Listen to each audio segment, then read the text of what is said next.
да ошол жалган сөзүн дагы кайталап айта алар бекен. Эл ошону көрүп туруш керек деп эсептейм мен.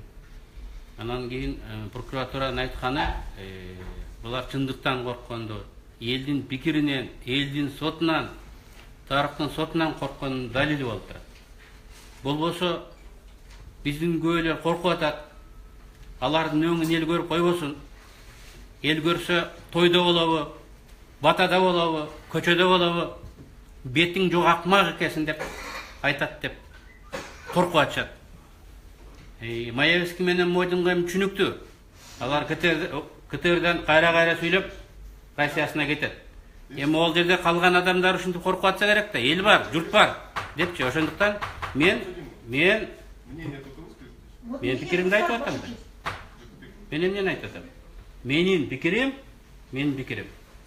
Ген прокуратуранын сунушуна баа берип атам. Өзүлөрү баарын көргөзүп, таратып коюп, бүгүн алардын өңүн элге көргөзбөшмүш. Элден коркот экен, аларды сактайт экенбиз дейт. Ошол жалган жала жапкан адамдарга, бийликке, демилгечилерине кошо эл бүгүн баа бериш керек.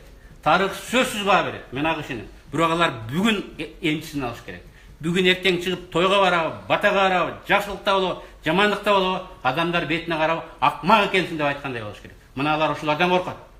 Элден чындыктан коркуп отурушат булар. Ошондуктан сот ачык болуш керек. Атамбаев айткандай ар бир күбөнүн сүйлөгөн сөзүн Кыргызстанда угуш керек, көрүш керек. Кантип жалган айтып аткандыгын биз мына ушул жерден далилдеп айтабыз. Ал далилге сотунан ынанбайбы мен билбейм. Бирок мен ишенем, эл ынанат.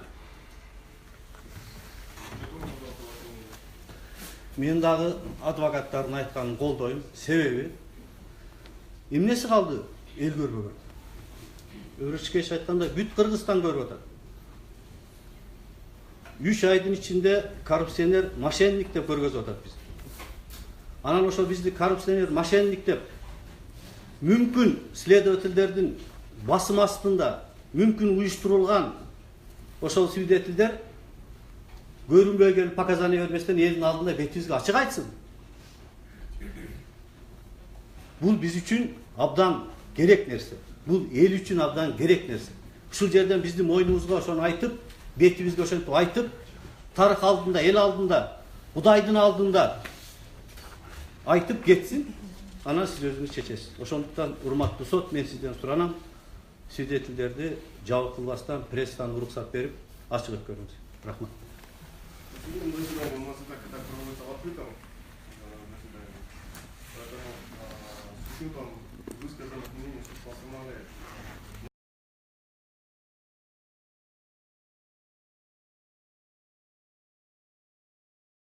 В соответствии со статьей 67 Уголовного процессуального кодекса вам разъясняются ваши права и обязанности. Вы имеете право ознакомиться с протоколом судебного заседания, вносить в него замечания, дополнения.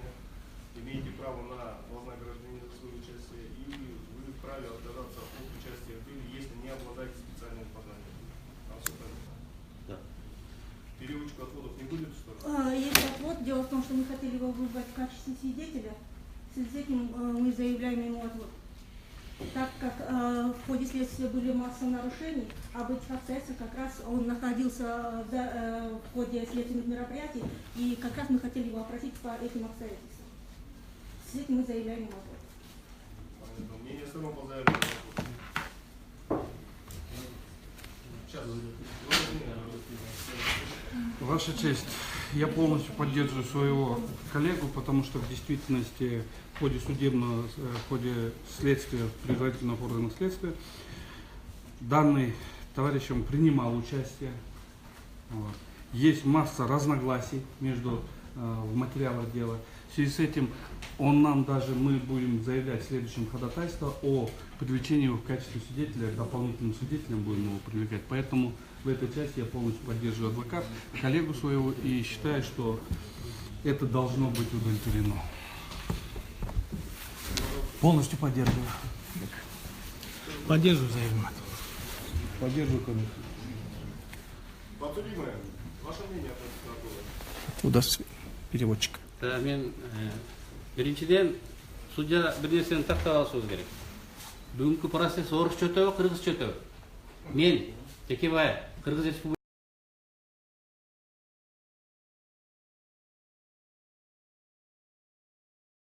тиземине өз элиңиз менен котормочу аркылуу сүйлөшүп калгансызбы?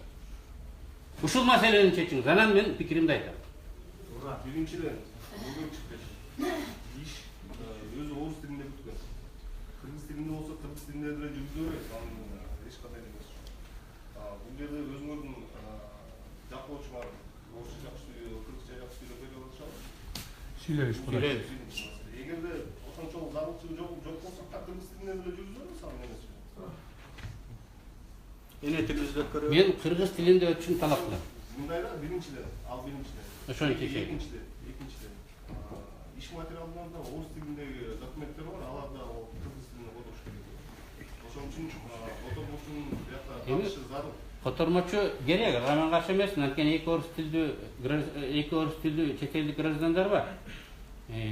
Алар менин сүйлөгөн сөзүмдү мындай угуш керек, алар да биздин сүйлөгөн сөз.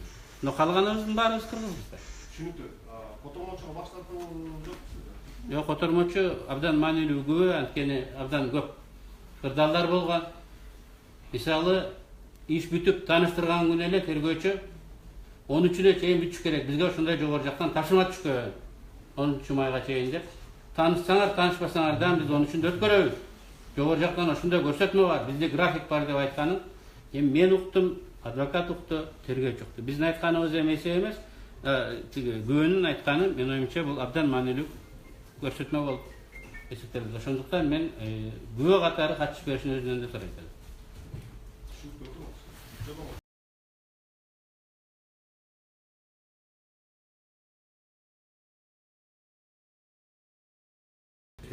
Ошондуктан бул кишинин күбө болгондон кийин мен да колдойм адвокаттар. Он будет свидетелем не только по этим обстоятельствам, но и по другим. Поэтому мы оказываем любой допрос в качестве свидетеля. Хорошо, сейчас сначала часть ответа. Пожалуйста, Мы возражаем, поскольку переводчик, будучи предупрежден заветом на перевод, выполнял свою работу и по этим вопросам может быть запрошен как свидетель, мы возражаем на этот вопрос.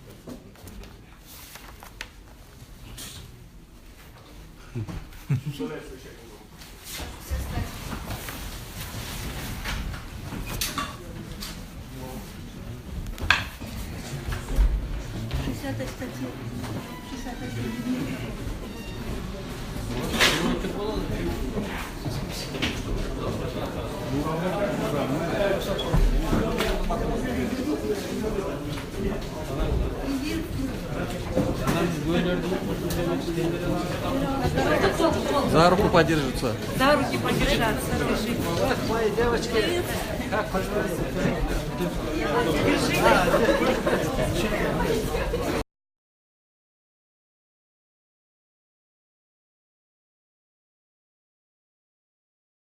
Болуп турган болсо, эл чындыкты баарындай көрөт, өзүңүздөр көрдүңөр, бийлик ошондо коркот. Как видно, что мы...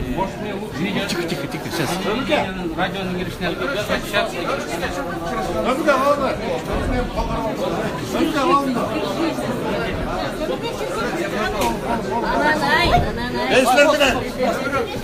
Anam gideyim.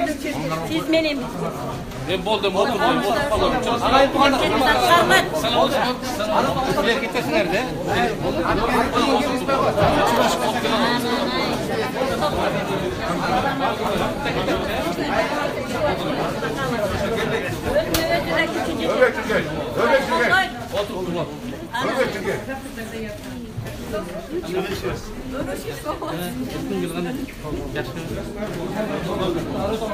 Hem